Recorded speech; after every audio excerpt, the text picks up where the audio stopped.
Parang nasasaktan ako, May!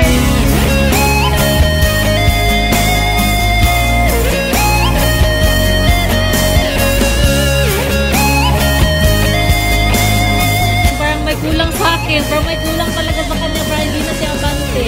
Hey, Abante won't be the same. Mga pangga, nalulungkot ako ngayong araw na to kasi may nangyari kay Abante. Wala na. Hindi na tayo makapag-camping-camping. Wala na tayo magagamit. Give up na talaga natin siya ngayon kasi nung unang punta natin nung Cebu, nung Lindol, Yes. nung tumulong tayo doon nasira yung isang bagay na yon.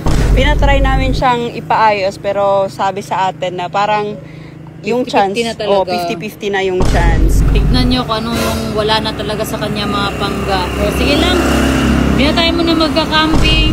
Wala na muna talaga kasi kailangan talaga natin pag-ipunan na mag-upgrade ulit sa kanya. Pero wala. Si Abante alone na lang muna. Hayaan natin basta importante andyan pa si Abante. May reason naman lahat na nangyayari sa buhay natin. Oo. Basta stay positive na lang tayo.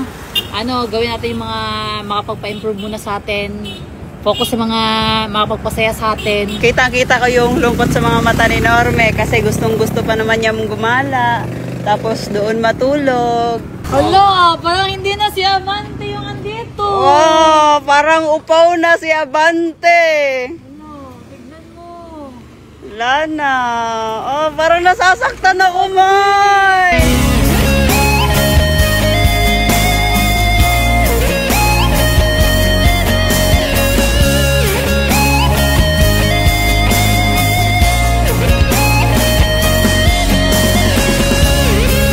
Abante won't be the same without the tent sa taas niya. Hindi na siya si Abante. Ah, ba't umiiyak ka?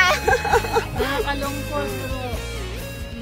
Oh, wala na. Tinanggal na natin yung tent sa taas ni Abante kasi nga nasira siya. At the more na ipapastay natin siya doon, nasira yung zipper niya na hindi mafi-fix, mas masisira siya. Yes. So, Parang nakita si Abante ngayon. Parang may kulang sa akin. Parang may kulang talaga sa kanya. Parang hindi na si Abante. yun lang.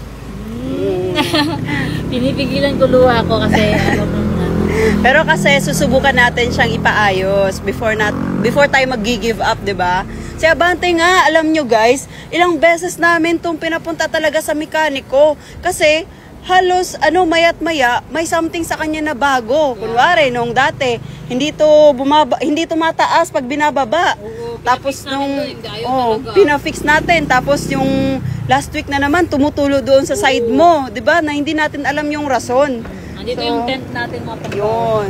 Pinatanggal na talaga natin siya kasi tingnan nyo naman sira na talaga siya. At kung uulan, mababasa talaga tong mga foam. Yung sa loob naman niya mga pangga, goods pa talaga as in parang 95% pa talaga goods. Oo. Yung loob niya. Kasi yung last cover year lang pa to talaga eh. Yung ayaw. Oo, yung zipper, ayaw na talaga. So nasira siya, yung sabi ni Jenny dun sa pagpunta namin nung tumulong kami dun sa Cebu kasi nga hindi namin alam. Kasi nilagyan namin siya ng mga gamit sa itaas. Pero wala namang talaga dun. Walang regret kasi masaya tayo na tumulong tayo sa Cebu. Baka dito, somewhere in Tagum na malapit na pwedeng mag-ayos ng zipper niya na palitan ng ganito.